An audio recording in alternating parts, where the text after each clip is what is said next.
അടുത്തത് ധനുക്കൂറാണ്. സാജിറ്റേറിയസ് എന്നാണ് പറയുക, ഇംഗ്ലീഷിൽ പറയുന്ന പേര്. മൂലം, പൂരാടം, ഉത്രാടത്തിൻ്റെ ആദ്യപാദം ഈ നക്ഷത്രങ്ങളാണ് ധനുക്കൂറിൽ വരുന്നത്.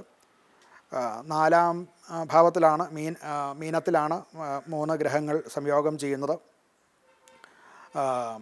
ജോലിയിൽ കുറച്ച് കൂടുതൽ സമ്മർദ്ദം അവർക്ക് ഉണ്ടാകും. അതുപോലെ എല്ലാ പ്രവർത്തനത്തിലും പൊതുവേ ഒരു ക്രമക്കേട് അല്ലെങ്കിൽ മാനസികമായിട്ടുള്ള പിരിമുറുക്കം ഉണ്ടാകുന്ന ഒരു കാലമാണ്. വീട് സംബന്ധമായിട്ടുള്ള ചിലവുകൾ ഉണ്ടാകും. അപ്രതീക്ഷിതമായിട്ടുള്ള ചില റിപ്പയറിങ് അങ്ങനെയുള്ള കാര്യങ്ങളൊക്കെ വരാവുന്നതാണ്.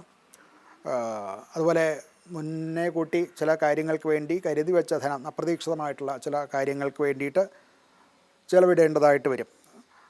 വാഹന സംബന്ധമായിട്ടും ചില പ്രയാസങ്ങൾ അഥവാ അതുമൂലമുള്ള ചിലവുകളും മറ്റും ഒക്കെ ഉണ്ടാകാൻ സാധ്യതയുണ്ട്.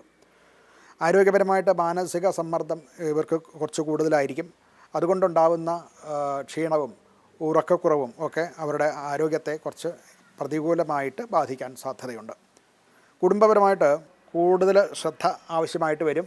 അഥവാ വളരെ സുഖമായിട്ട് പോയിക്കൊണ്ടിരിക്കുന്ന ഒരവസ്ഥയിൽ പെട്ടെന്ന് നമ്മുടെ ശ്രദ്ധ കുടുംബത്തിൻ്റെ അന്തരീക്ഷത്തിലേക്ക്, കുടുംബപരമായിട്ടുള്ള വ്യക്തികൾ തമ്മിലുള്ള വിഷയങ്ങളിലോ മക്കൾ ആയിട്ടുള്ള ബന്ധങ്ങളിലോ ഭാര്യ അല്ലെങ്കിൽ കുടുംബം ഇതുമായിട്ട് ബന്ധപ്പെട്ട കാര്യങ്ങളിലും മറ്റുമൊക്കെ കൂടുതൽ ഗൗരവത്തോടു കൂടി ഇടപെടേണ്ടതായിട്ട് വരാം. അതുകൊണ്ട് തന്നെ അതിൽ കൂടെ ചില ധനവിനിയോഗങ്ങളും അഥവാ അപ്രതീക്ഷിതമായിട്ടുള്ള ചില ചിലവുകളും ഒക്കെ ഉണ്ടാകാനും സാധ്യതയുണ്ട്.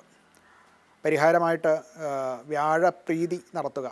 അതായത് നവഗ്രഹ ക്ഷേത്രത്തിലോ അല്ലെങ്കിൽ നവഗ്രഹ ക്ഷേത്രത്തിൽ വിശേഷമായിട്ട് ബൃഹസ്പതിക്ക് അഥവാ ഗുരുവിന് വഴിപാട് നടത്തുക, പ്രദക്ഷിണം വയ്ക്കുക. ഇതൊക്കെ വളരെ നല്ലതാണ്. വിഷ്ണു ക്ഷേത്രത്തിൽ ദർശനം നടത്തുന്നതും അതുപോലെ സ്വന്തം ഗുരുവിന് അഥവാ ഗുരുതുല്യരായിട്ടുള്ളവർക്കും അതും പത്നിയോടുകൂടിയ ഗുരുവിനും ഗുരുപത്നിക്കും ഒന്നിച്ച് എന്നർത്ഥം അവർക്ക് ദക്ഷിണ ചെയ്ത് അവരുടെ പ്രദക്ഷിണ നമസ്കാരം ചെയ്ത് അവരുടെ പ്രീതി സമ്പാദിക്കുന്നതും ഒക്കെ വളരെ നല്ലതാണ്.